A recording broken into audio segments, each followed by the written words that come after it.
The fluorescent lights in the Judge Advocate General hearing room cast harsh shadows across the evidence table. Harper Sinclair stands at attention before three JAG officers, her logistics uniform crisp despite the weight of 19 theft charges pressing down on her shoulders. Behind her, Staff Sergeant Garrett Brennan leans back in his chair with the satisfied expression of a man watching justice finally arrive for someone who deserves it. Specialist Travis Vance sits beside him, arms crossed, while Corporal Wyatt Hayes studies his phone with studied disinterest. Major Stevens arranges the evidence bags with deliberate precision. Each one contains documentation, photographs, security logs, the kind of paper trail that ends careers and begins prison sentences. On the projection screen behind him, frozen security footage shows a blurred figure entering the medical supply room at 0300 hours. The timestamp glows accusingly in the bottom corner. Specialist Sinclair, Major Stevens begins, his voice carrying the practiced neutrality of a prosecutor who already knows the verdict. The evidence is clear. 19 trauma kits, collectively worth $47,000, have disappeared from your assigned inventory over the past 6 weeks. He taps the evidence bags. Security logs indicate your badge accessed the supply room at 0300 hours on multiple occasions. Chain of custody documentation bears your signature. He pauses, letting the weight settle. Do you have an explanation? Harper's chest rises and falls in a measured pattern. 4 counts in, 4 counts hold, 4 counts out. The breathing rhythm is so automatic she barely registers it anymore, though Major Stevens mistakes her silence for fear. Behind her, Brennan whispers just loud enough to carry across the small room. She's got nothing. Logistics can't even keep track of bandages, let alone $47,000 in gear. Vance snorts. Hayes doesn't look up from his phone, but his shoulders shake with suppressed laughter. The sound fills the spaces between official procedure, turning the hearing into something closer to a public execution than military justice. Colonel Franklin Hayes, the presiding JAG officer and no relation to Corporal Hayes despite sharing a surname, removes his glasses and cleans them with slow deliberation. 28 years of service have taught him to recognize when a case is already decided by the evidence. This appears to be one of those cases. The documentation is thorough, the timeline is clear, the accused is offering no defense. Specialist Sinclair, Colonel Hayes says, replacing his glasses. If you cannot provide a coherent defense, I have no choice but to recommend court-martial proceedings and dishonorable discharge. These are serious charges, federal charges. Do you understand the implications? Yes, sir. Harper's voice is steady, controlled, carrying none of the panic that should accompany facing years in federal prison. Do you have anything to say before I make my recommendation? The silence stretches. Brennan shifts in his seat, preparing to enjoy the final collapse. Vance's smile widens. Even Hayes looks up from his phone, wanting to witness the moment someone finally admits they're beaten. Harper's hands rest at her sides, fingers positioned in a way that looks casual but would allow instant access to cargo pockets if needed. 4 counts in, 4 counts hold, 4 counts out. When she speaks, her question cuts through the expected script of confession or excuse. Sir, I have one question. She turns slightly, just enough to make eye contact with Brennan. May I ask, Staff Sergeant Brennan, what a nasopharyngeal airway is used for? The room temperature seems to drop several degrees. Brennan's confident expression falters, replaced by confusion that rapidly shifts towards something that might be concern. Major Stevens frowns at the apparent non sequitur. Colonel Hayes leans forward, intrigued despite himself by the unexpected direction. What does that have to do with anything? Brennan demands, his voice losing some of its earlier certainty. Harper doesn't respond. She simply maintains eye contact, waiting. The question hangs in the air like smoke from a discharged weapon, and for the first time since the hearing began, the power dynamic in the room feels uncertain. The freeze-frame moment stretches until Colonel Hayes raises one hand. We'll reconvene this hearing in 72 hours. Specialist Sinclair, you're confined to base pending final determination. Dismissed. As Harper turns to leave, her posture remains regulation perfect, but those who know what to look for might notice the way her fingers curl slightly, as if maintaining pressure on something invisible. Behind her, Brennan exchanges glances with Vance, and for just a moment, their triumph feels less certain than it did 5 minutes ago. The story of how that moment came to pass begins 3 weeks earlier, in the humid Kentucky morning at Fort Campbell's dining facility. The DFAC buzzes with the organized chaos of soldiers fueling up before another day of training, maintenance, and the 1,000 small tasks that keep a military installation running. Harper navigates through the crowd with practiced efficiency, her tray loaded with regulation breakfast and her attention focused on finding an empty table where she can eat in the peaceful anonymity that comes from being just another logistics specialist in a base of thousands. Brennan's boot appears in her path so suddenly she almost doesn't stop in time. The near collision sends orange juice sloshing in her cup, a few drops spilling onto the floor between them. She looks up from the liquid spreading across industrial tile to find three men forming a loose semicircle that blocks her route to the empty tables beyond. "Hold up, logistics." Brennan's voice carries across the immediate area, drawing attention from nearby tables. "See that spill?" He gestures toward the juice with theatrical concern. "Can't have unsafe conditions in the DFS. Somebody could slip." Harper's eyes move from the spill to Brennan's face, registering the calculated nature of the blockade. "I didn't ask." Brennan pulls a dirty rag from his pocket, the kind used for cleaning tables after spills, and extends it toward her like an offering. "Your supply. You clean. That's how it works." He pauses, letting the crowd grow around them. "Unless you want me to report unsafe conditions to your supervisor? Failure to maintain proper standards?" Vance moves to her left, Hayes to her right. The formation is casual enough to seem accidental to anyone not paying close attention, but the spacing is precise. Military personnel learn to recognize tactical positioning, and this is textbook crowd control masking as friendly interaction.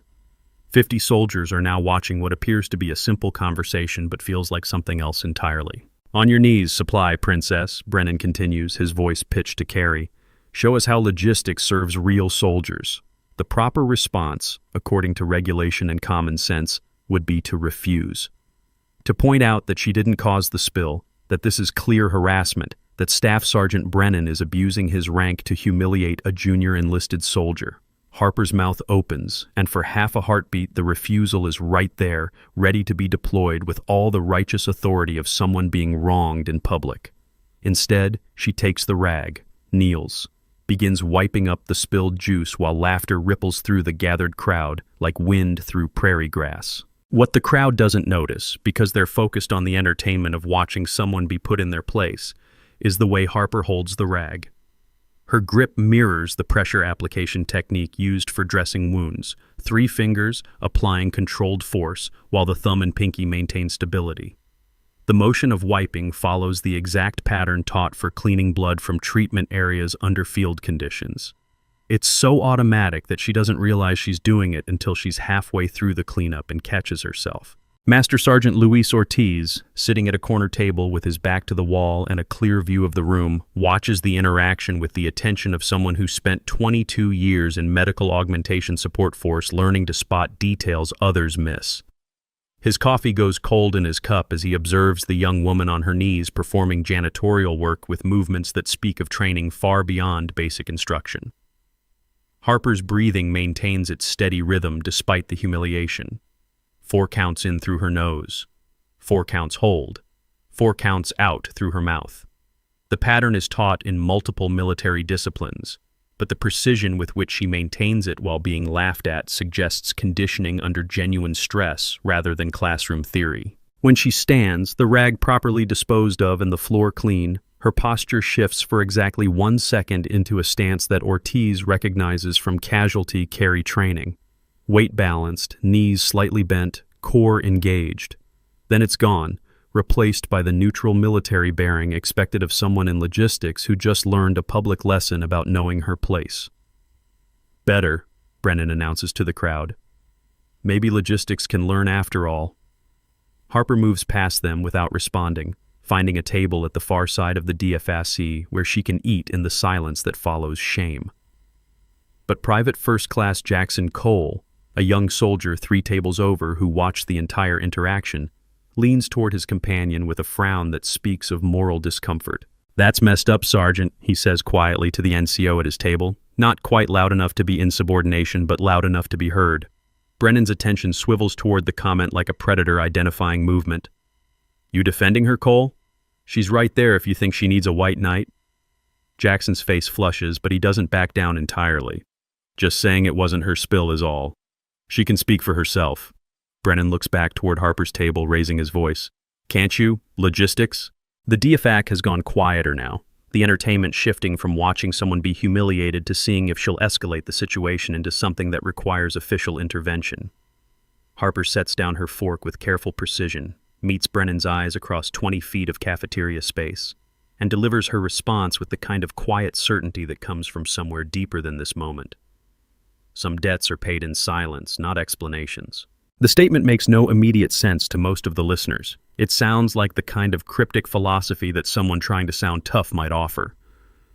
But Ortiz, still watching from his corner table, sets down his coffee with enough force to rattle the saucer beneath it. He's heard variations of that phrase before, in the kind of places where silence becomes survival and explanations get people killed. Harper returns to her breakfast as if nothing happened. Brennan shakes his head with satisfaction and leads Vance and Hayes out of the DFAC. Their morning entertainment concluded. The crowd disperses, conversations resuming their normal rhythm of complaints about duty assignments and speculation about upcoming inspections. If you've ever witnessed someone stay calm under pressure that should break them, hit that like button, because what you're about to see is a masterclass in patience that most people never learn. Subscribe for more stories where the quiet ones turn out to be the most dangerous, and stick around. The reveal is going to blow your mind. The incident establishes a pattern that repeats with variations over the following days. Harper becomes a target not through any action of her own, but through the simple mathematics of unit dynamics. Someone needs to be at the bottom of the hierarchy, and Brennan has decided she'll fill that role. 3 days later, at the base gymnasium's rehabilitation area where soldiers recover from training injuries and maintain physical readiness, Harper works through a series of exercises with the focused intensity of someone rebuilding strength after injury. Her PT routine centers on shoulder mobility and core stability, the kind of maintenance work that looks unremarkable to casual observers, but reveals careful attention to specific muscle groups. Brennan arrives with Vance and Hayes, fresh from regular training and looking for entertainment during their cool-down period. He spots Harper in the middle of a plank hold and alters his path to intersect with her exercise mat. His boot connects with her water bottle hard enough to send it skittering across the rubber floor, clear liquid spreading in a pool that reaches the edge of her mat. Oops. The word drips with false apology. Supply should be more careful with their equipment. Can't have water making the floor slippery. Safety hazard. Harper maintains the plank hold for the remaining 15 seconds of her interval before carefully lowering herself to her knees. She retrieves the water bottle without comment, uses her towel to wipe up the spill, and returns to her exercise routine as if the interruption never occurred.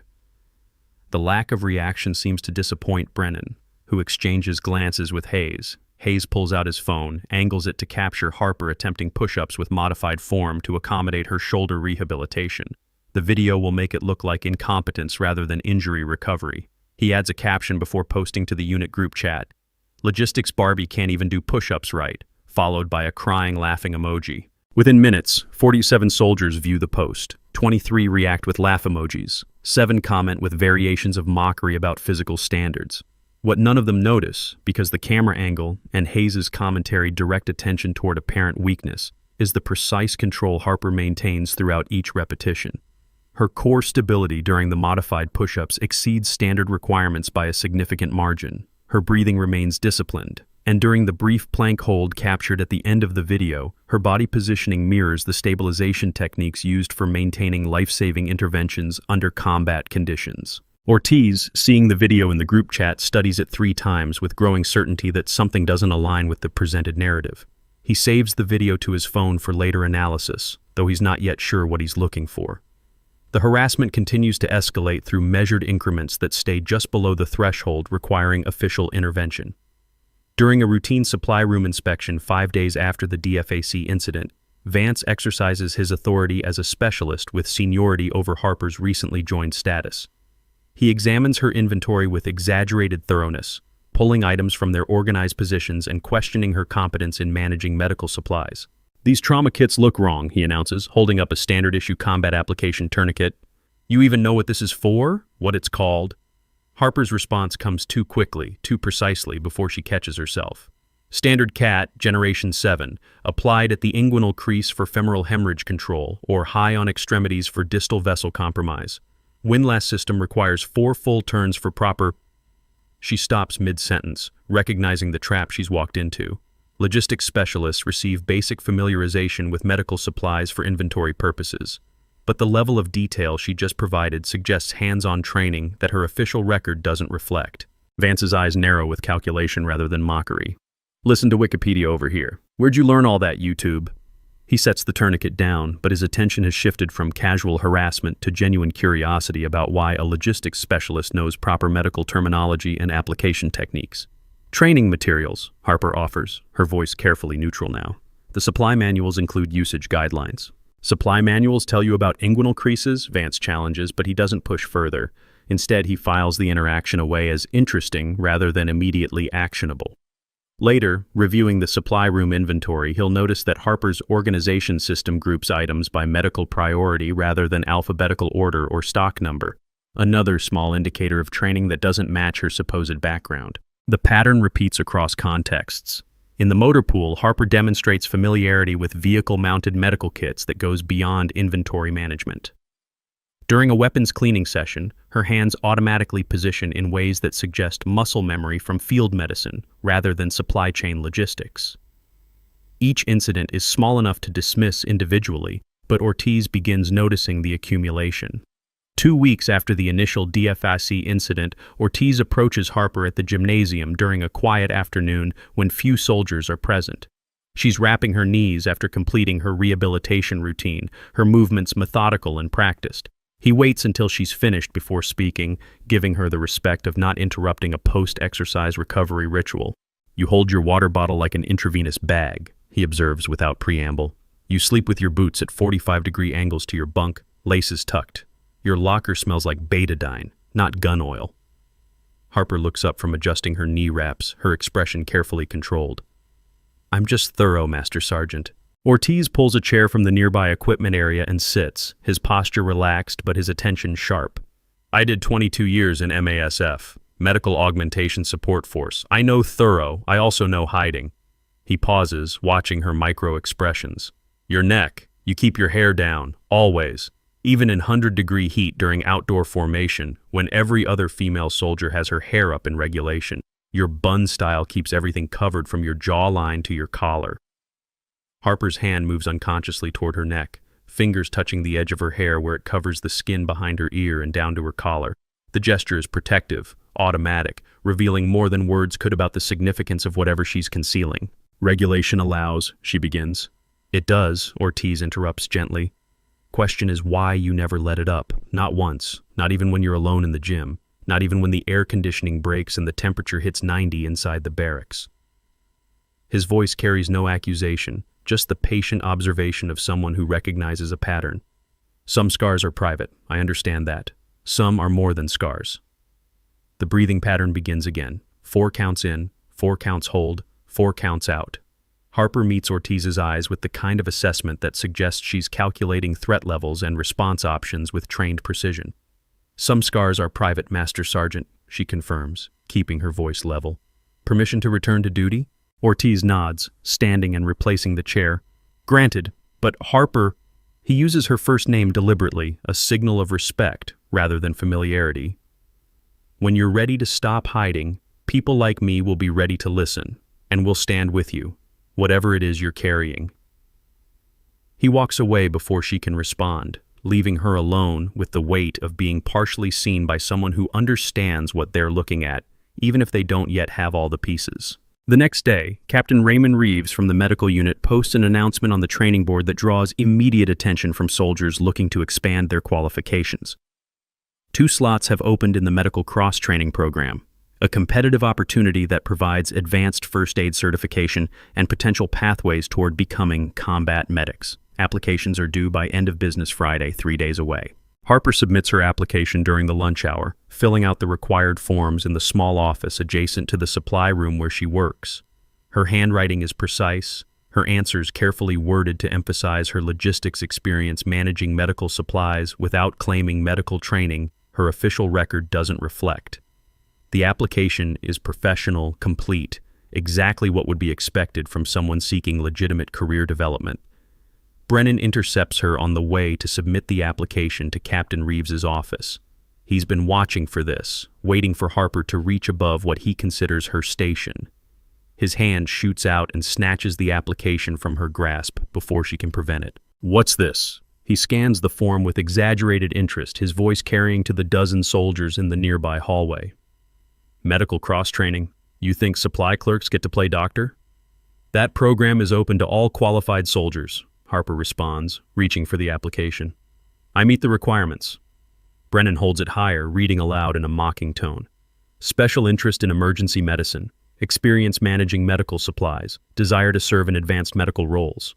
He laughs, the sound harsh in the confined space. You can barely handle inventory. Medical's not for supply clerks who watch too many hospital shows. He tears the application in half, then quarters, lets the pieces fall like snow between them. Try cosmetology school instead. At least you'd be working with supplies you understand. Vance and Hayes materialize from a nearby office, their timing suggesting they knew this confrontation was coming. They've been coordinating their campaign against Harper with increasing sophistication, and this represents their next escalation. Destroying her application isn't just harassment, it's professional sabotage designed to keep her contained in her current role while they compete for advancement opportunities.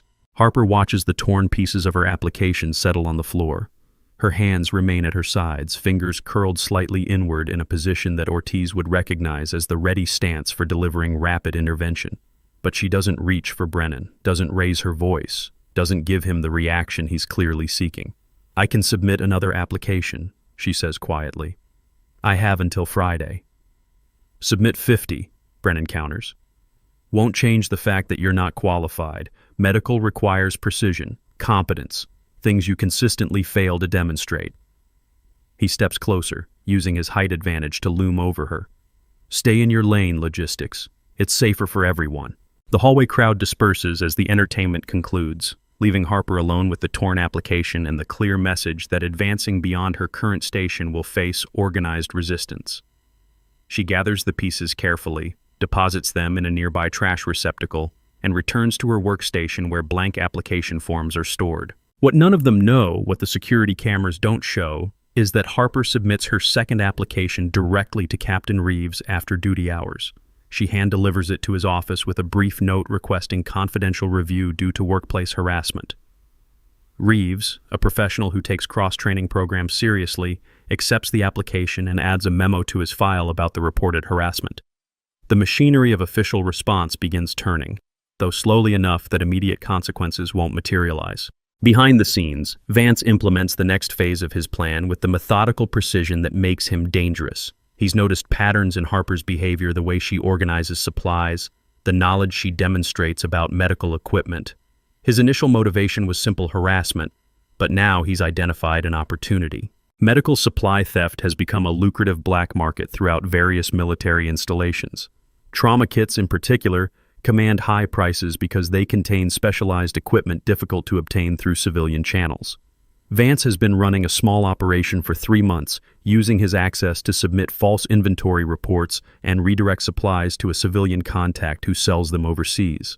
The operation has netted him nearly $47,000, deposited in careful increments to avoid triggering financial monitoring. Harper's presence as a new logistics specialist created a perfect scapegoat opportunity. Her unfamiliarity with the existing inventory systems, combined with her outsider status in the unit, makes her ideal for blame when the missing supplies are eventually noticed.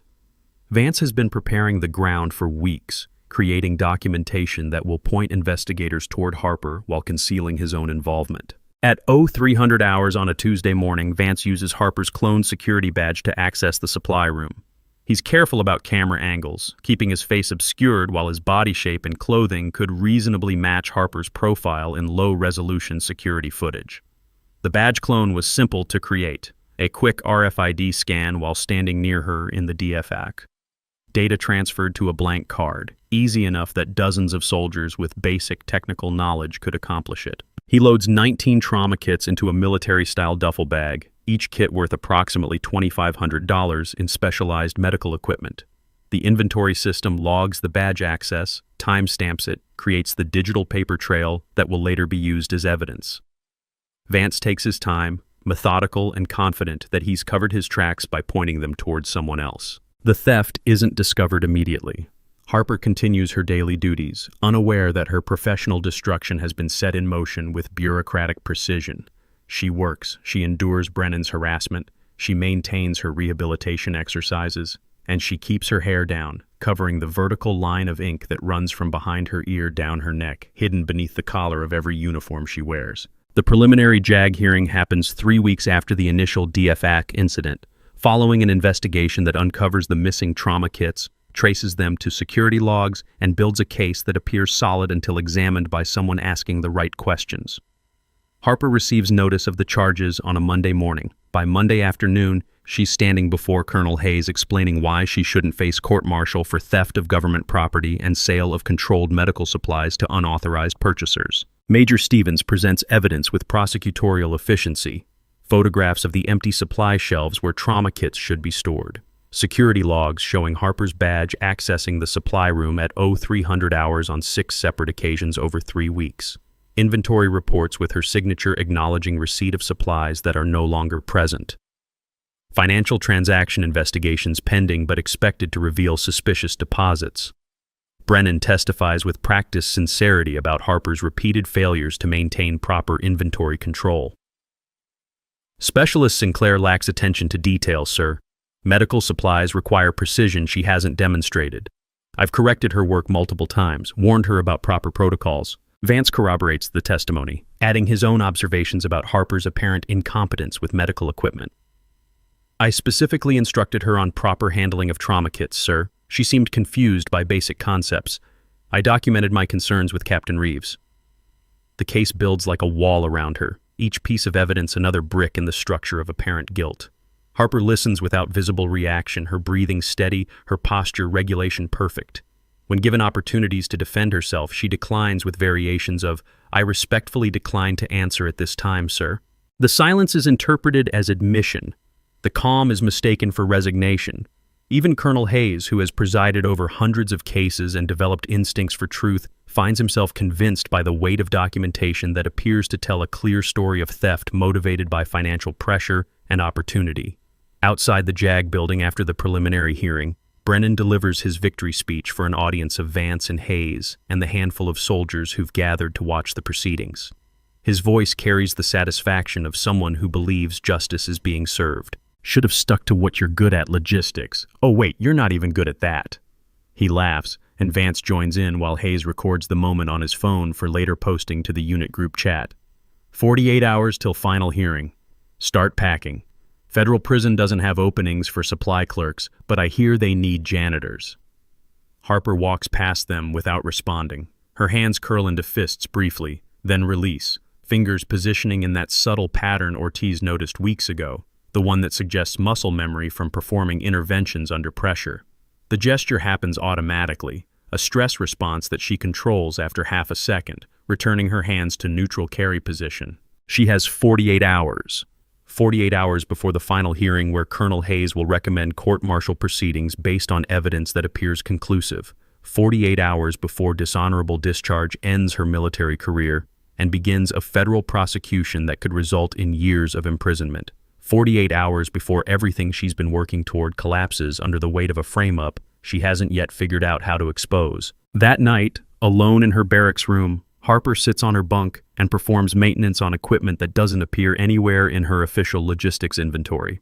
A combat application tourniquet, personal purchase, that she checks for functionality with practiced movements that speak of hundreds of previous inspections. A small medical kit tucked in the back of her locker, containing supplies organized by priority of use rather than alphabetical order. And beneath her mattress, sealed in a waterproof bag, a challenge coin that she hasn't looked at in 6 months. She pulls it out now, turning it over in her hands, feeling the weight of identity and purpose that she's been forced to hide since arriving at Fort Campbell.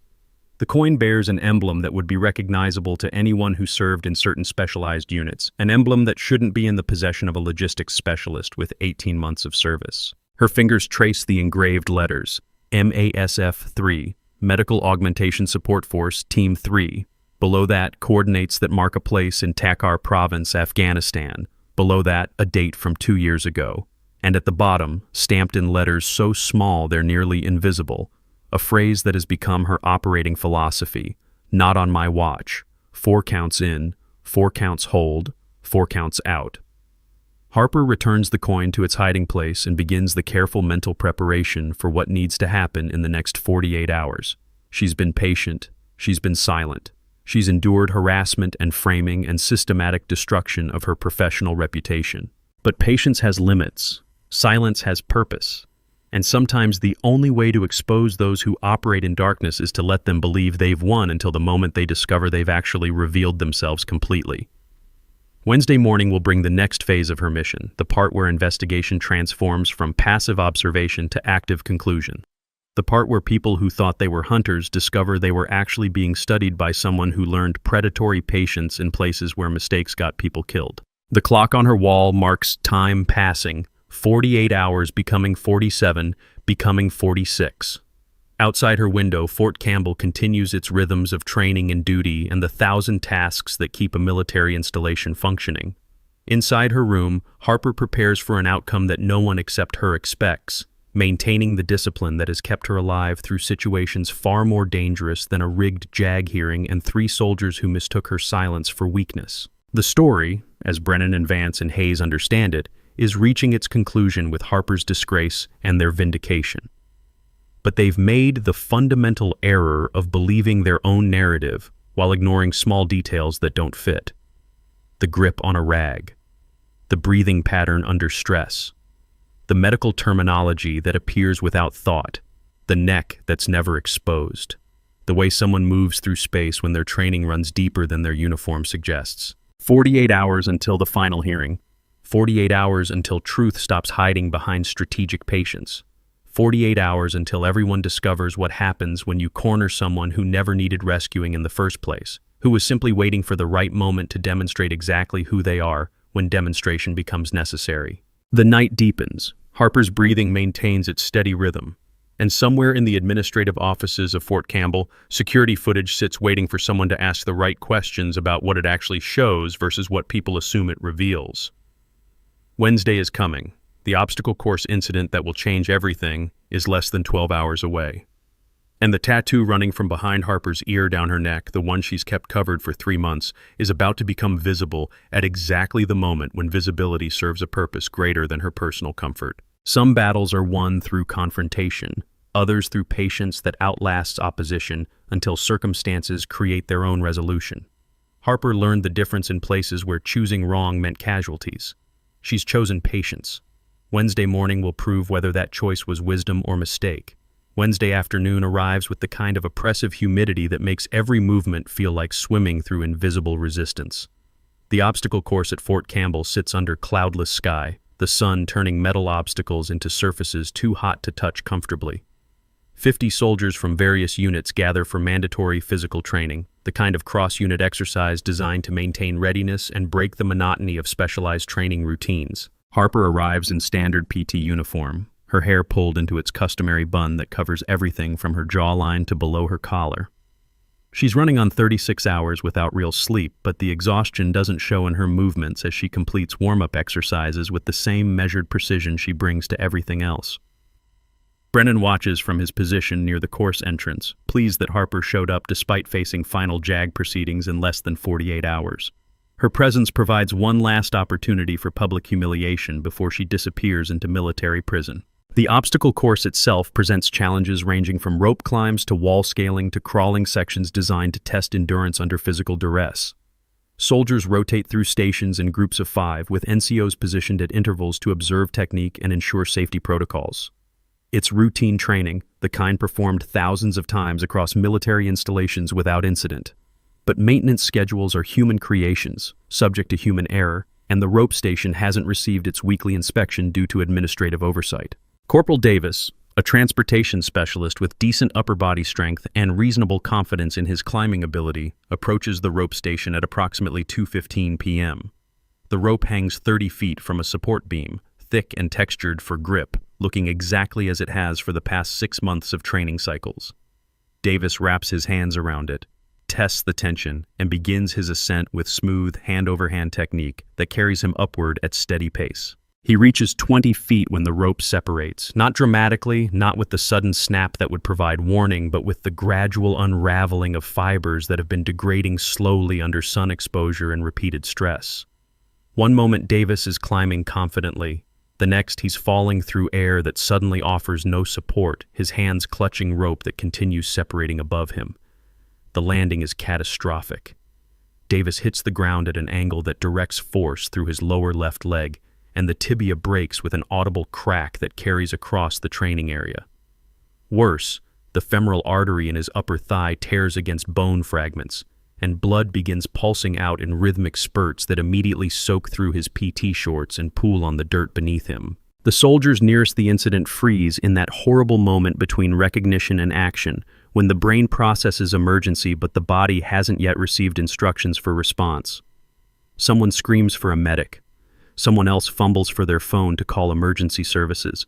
Most simply stand paralyzed while Davis writhes on the ground, his hands reaching toward the leg that's bent at impossible angles. Brennan, who holds senior medical NCO certification and should automatically take charge in medical emergencies, goes pale.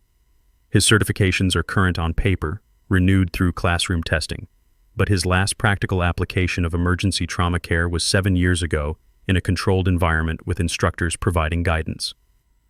The sight of Davis's compound fracture, the visible bone and the arterial blood, overwhelms his theoretical knowledge with visceral horror.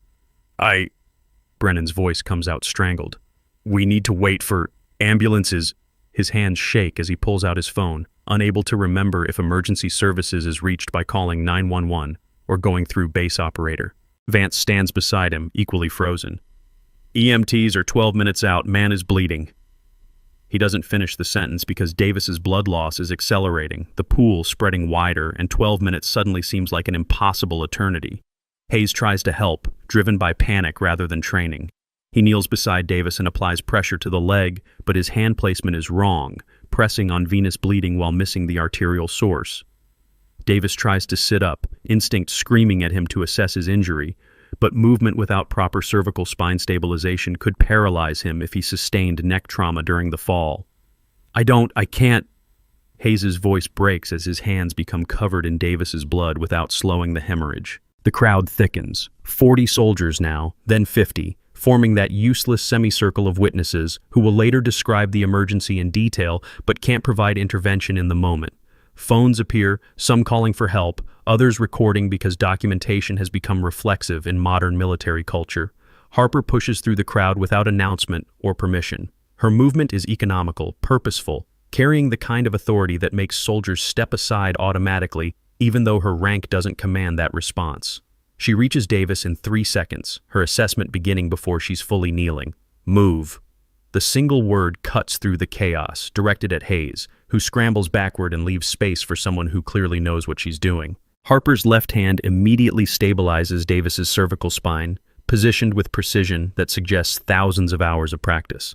Her fingers spread to support the base of his skull while her palm rests against vertebrae, maintaining neutral alignment that prevents additional injury to potential spinal cord damage.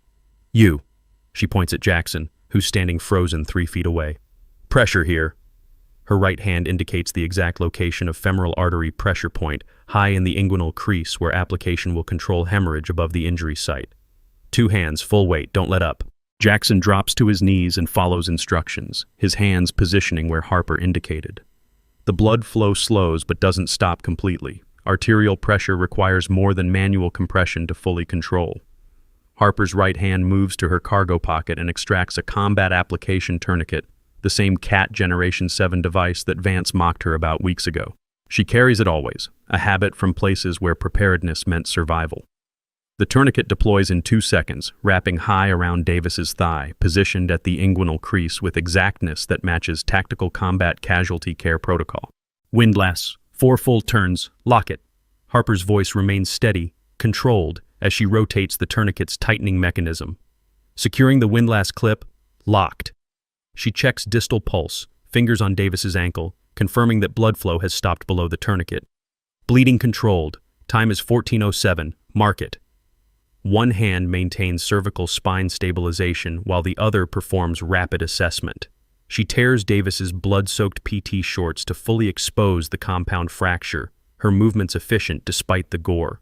The tibia protrudes through skin, angulated at severe degree that will require surgical intervention, but the immediate threat is hemorrhage control and preventing shock progression. You, she points at Brennan, who's still standing paralyzed. Get your medical bag, traction splint, cervical collar, pressure dressing for the open wound, now. The command voice breaks through Brennan's freeze. He runs toward the medical station kept at the obstacle course for exactly these emergencies, his hands still shaking but following orders from someone who clearly knows how to give them. Harper leans over Davis to check his airway, ensuring breathing isn't compromised. And that's when it happens. The bun holding her hair has loosened during the rapid movement, stressed by the angle of her head and the intensity of her motions.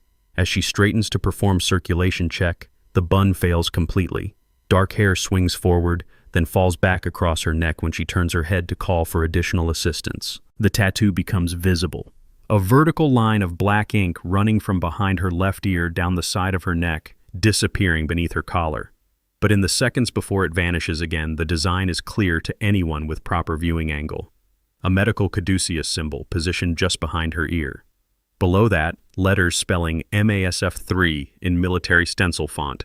Below that, geographic coordinates, 34.7 DGN, 69.5 DGE. Below that, a date, 12 AUG 19. And at the bottom, just above her collar line, text so small it's barely legible from distance, "Not on my watch." Lieutenant Colonel James Rains, senior flight medic for the 101st Airborne Division, arrived at the obstacle course 3 minutes ago for his own PT session. His position 20 feet from the incident provides perfect viewing angle to see Harper's neck when her hair falls. He's been watching her work with growing recognition. The TCCC protocol is unmistakable. The precision is extraordinary. The command presence is learned through repetition under genuine combat conditions. When the tattoo becomes visible, Rains's face drains of color. His lips move, forming words that don't emerge as sound. The coordinates are burned into his memory from mission briefings and after-action reports. Takhar Province, Afghanistan, 12 August 2019. The date when Medical Augmentation Support Force Team 3 went dark during extraction operations that officially never happened. "No," the whisper comes out strangled. That's impossible." He moves forward, pushing through the crowd with the authority of his rank and the urgency of someone who just witnessed a ghost materialize in front of him. By the time he reaches Harper, Brennan has returned with medical equipment, and she's directing the application of traction splint to stabilize the fracture while maintaining her cervical spine hold. "Stand down!" Rains's voice carries command authority that makes every soldier in the area come to attention automatically. "Everyone step back. Give them working space." The crowd retreats 3 steps. Rains approaches the treatment area, kneels on the opposite side of Davis from Harper, and watches her complete the traction splint application with textbook precision. She's coaching Brennan through the procedure, turning this emergency into an impromptu teaching moment because that's what combat medics do. They save the patient in front of them while training those around them to save the next one. Extend the leg gently. That's right. Secure the ankle hitch. Apply mechanical traction until the leg length matches the uninjured side. Perfect. Harper's voice remains calm despite the chaos, despite the blood, despite the tattoo that's now exposed for anyone to see. Rains waits until the traction splint is secured before speaking. MASF3, Takhar Province, 2019. Harper freezes mid-motion, her hand suspended above the cervical collar she was about to apply. 4 counts in, 4 counts hold, 4 counts out.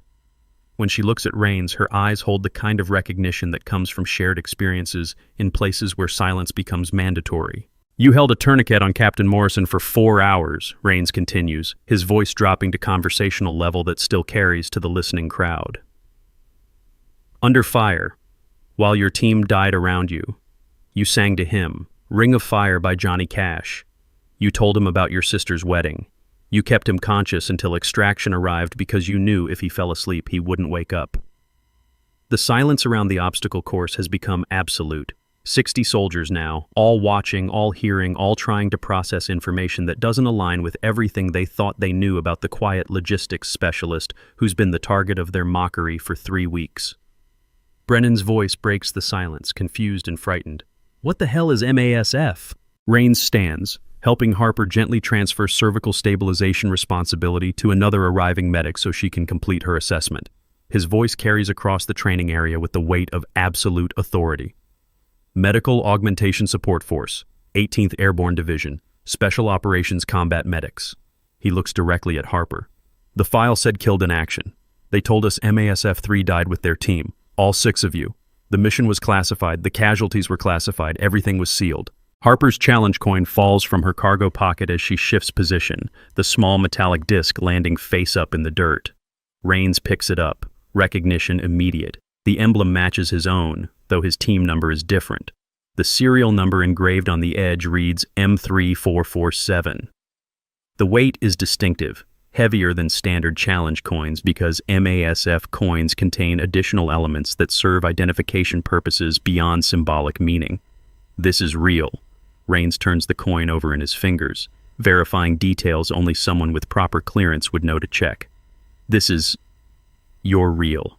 The ambulance arrives, siren cutting through the afternoon air. EMTs take over patient care from Harper's stabilization, moving Davis onto a backboard with procedures that follow the foundation she already established. The tourniquet time is noted, 14:07, 12 minutes of ischemia time, well within the safe window for limb preservation. The traction splint has reduced the fracture and controlled additional tissue damage. The cervical stabilization prevented potential spinal cord injury. Every intervention was correct, properly sequenced, executed with precision that saved Davis from bleeding out or sustaining permanent paralysis. As the ambulance departs, Rains turns his full attention to Harper. Talk to me. Why logistics? Why hide this? Why let them... He gestures toward Brennan and Vance and Hayes, all three standing pale and confused at the periphery. Why let them treat you like that? Harper stands, her hair still loose around her shoulders, the tattoo visible to everyone now. She makes no attempt to cover it. The time for hiding has concluded. She meets Rains's eyes and delivers the explanation that transforms the past 3 weeks from a parent-victim narrative into something far more calculated. Because medical supplies were disappearing, sir, 19 trauma kits, the kind that kept Captain Morrison alive for 4 hours. The kind that could have saved my team if the ones we received hadn't been counterfeit black market garbage. The words land like artillery strikes. Rains's expression shifts from confusion to understanding to fury in 3 seconds. Brennan takes an involuntary step backward. Vance's face loses all remaining color. Someone was selling them, Harper continues, her voice steady and cold. I needed to find who. Classification sealed my MASF record.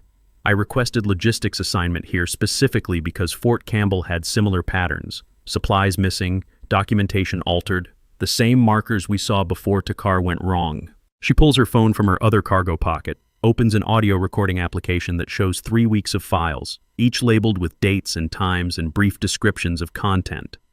Every conversation, every admission, 3 weeks of Specialist Vance bragging to his off-base contacts about his side business.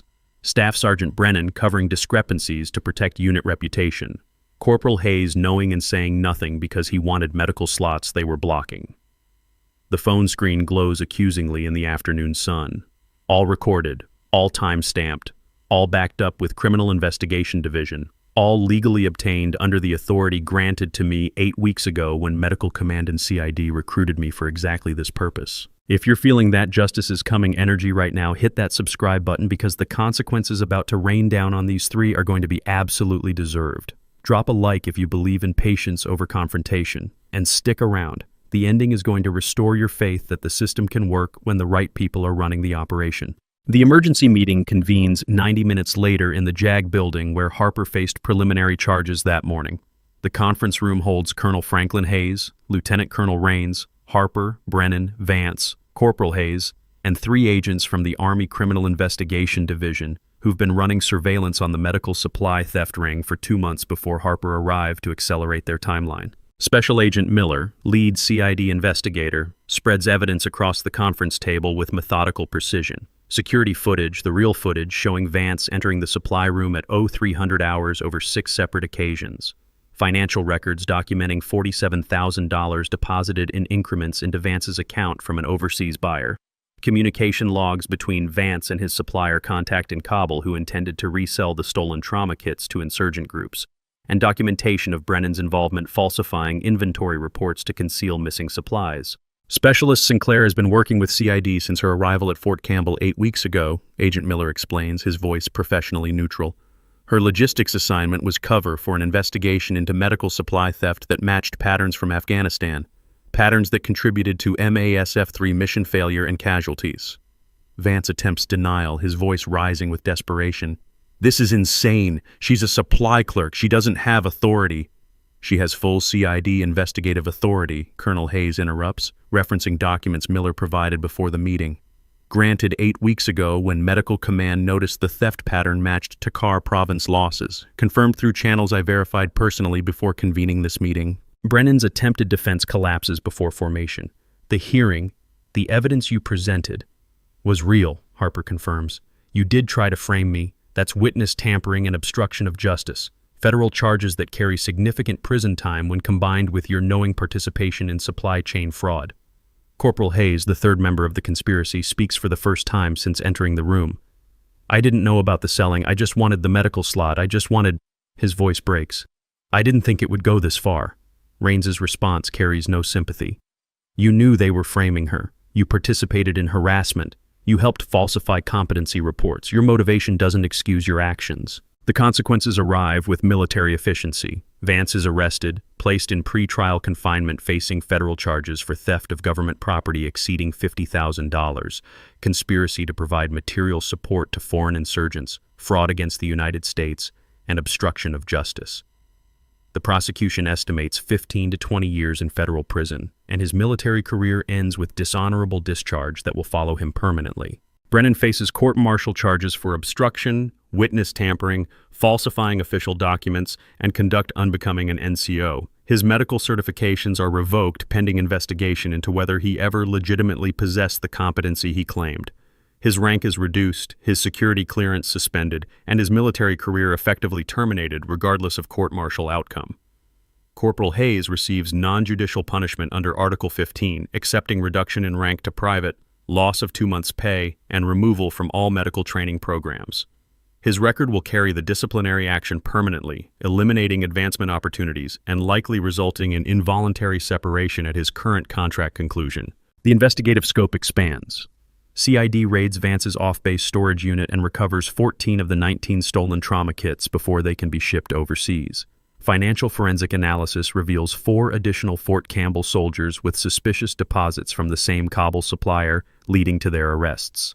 2 civilian contractors who facilitated the black market pipeline face federal charges in civilian court. Within 72 hours, Base Command implements emergency policy changes. All medical supplies now require dual signature accountability. Random audits replace scheduled inspections. An anonymous reporting system launches for fraud and theft concerns. The supply chain security receives comprehensive review extending beyond Fort Campbell to other installations showing similar patterns.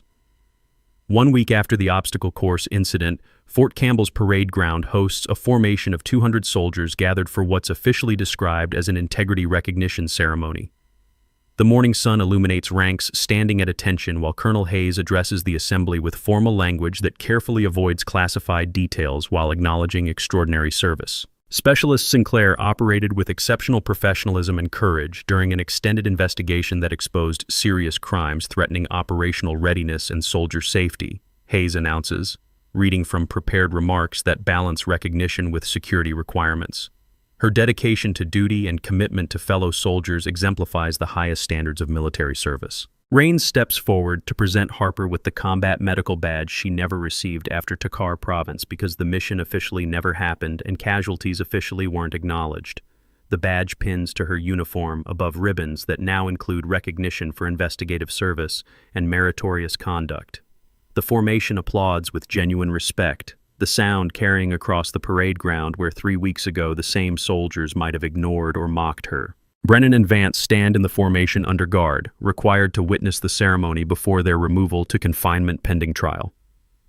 Their faces reflect shame and defeated realization that their perception of power was illusion built on assumptions that Harper systematically dismantled through patience and precision. After the ceremony, Raines finds Harper in the quiet space behind the Medical Command building where soldiers go to decompress after intense experiences.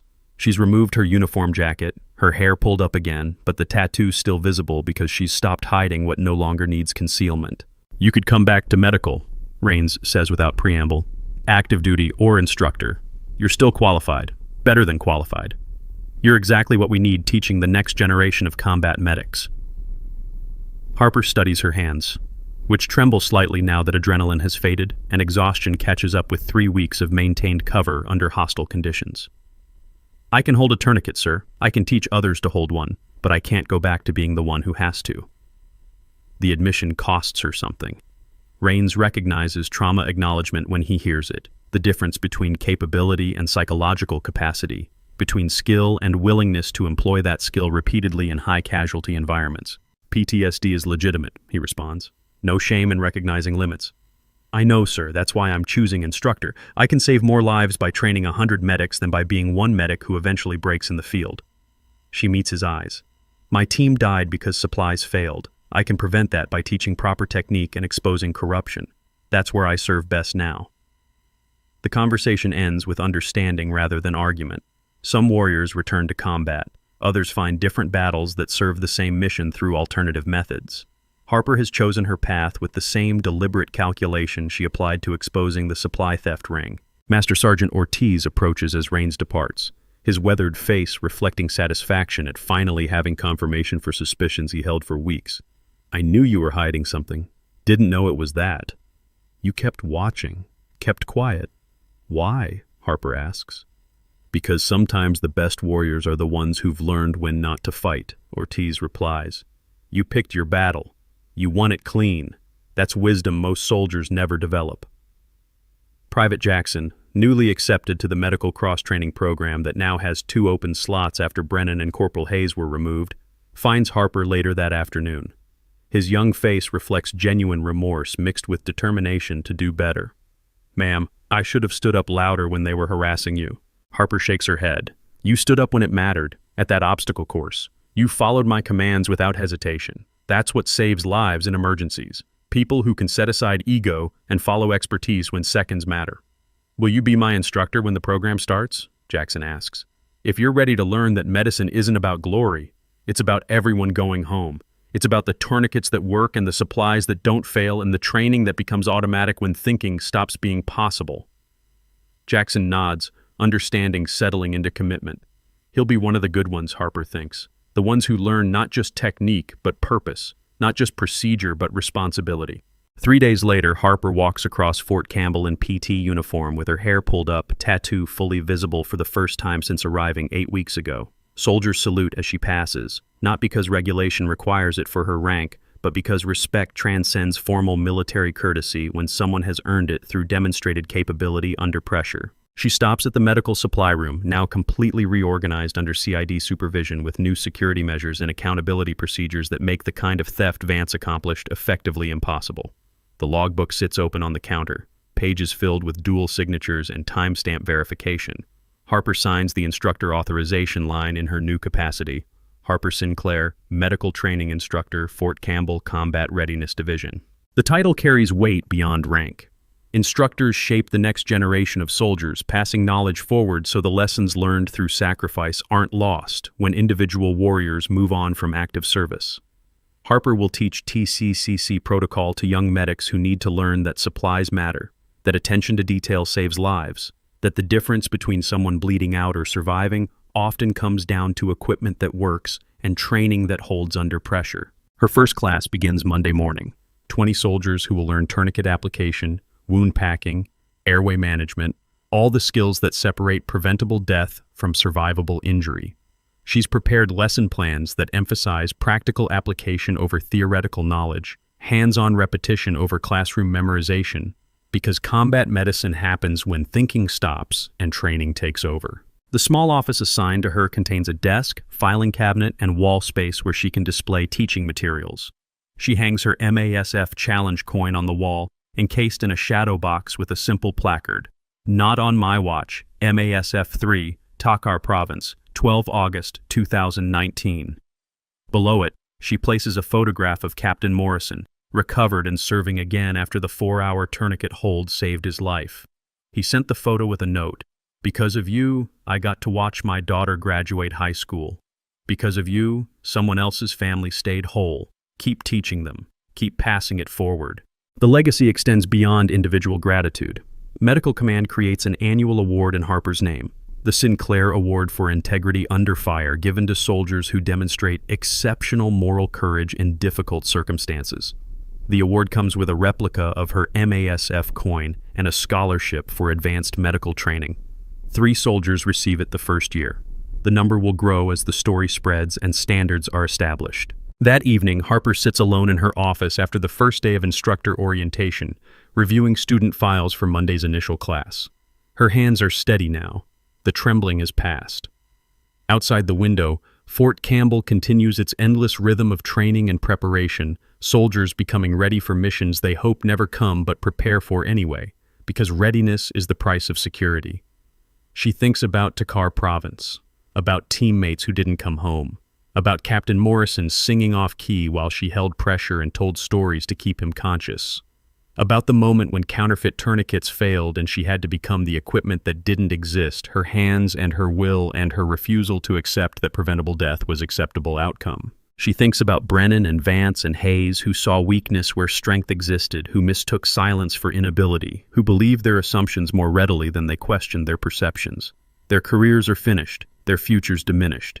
Justice served through patience rather than confrontation. And she thinks about the soldiers she'll teach Monday morning, young people who need to learn that medicine in combat is different from medicine in hospitals, that perfect conditions never exist when they're needed most, that the tourniquet you carry might be the difference between someone's family staying whole or forever broken. Her internal voice, the one that's guided her through impossible situations and carried her past the point where most people would have broken, speaks with quiet certainty about lessons learned. They wanted me small, so I stayed small. They wanted me silent, so I stayed silent. They wanted me gone, so I let them think I was going. But strength isn't volume. It's discipline. It's patience. It's doing the right thing when no one is clapping and no one is watching and no one will know until the moment when knowing matters more than anything else. I wore their contempt like armor. I carried their mockery like a rucksack.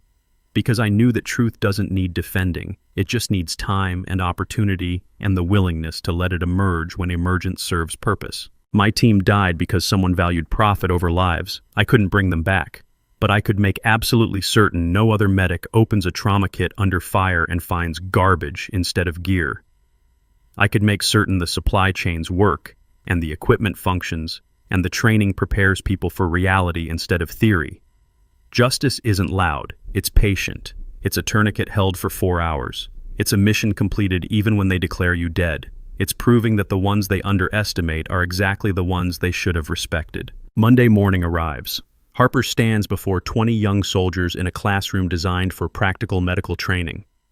Behind her, a whiteboard displays the day's lesson objectives. On her desk, her MASF coin catches morning light. The students watch with attention that comes from having heard stories about the instructor who took down a black market ring while being harassed, who saved a life during obstacle course training, who turned out to be everything no one expected. Combat medicine is different from civilian emergency care, Harper begins, her voice carrying authority earned through experience rather than granted by rank. In combat, you're often alone with the casualty. Resources are limited. Time is critical. The difference between life and death frequently comes down to one person knowing what to do and having the courage to do it despite fear and chaos and the 1,000 reasons why it would be easier to wait for someone else. She demonstrates tourniquet application with practiced precision. 20 students mirror her movements, learning sequences that must become automatic when thinking stops. You'll apply this in darkness, under stress, when your hands shake. Perfect conditions won't exist, but the need will be absolute. 1 year later, Harper has trained 247 combat medics. Casualty survival rates show measurable improvement. The woman they mocked became the standard they're measured against. In her office, a challenge coin hangs beneath words that became teaching philosophy. Not on my watch. Some battles are won through confrontation, others through patience that outlasts opposition. Harper chose patience. Justice was served, corruption exposed, systems reformed. The story is complete. And the simple truth remains, strength isn't always loud, and the most dangerous people are the ones who wait for exactly the right moment to show precisely who they are.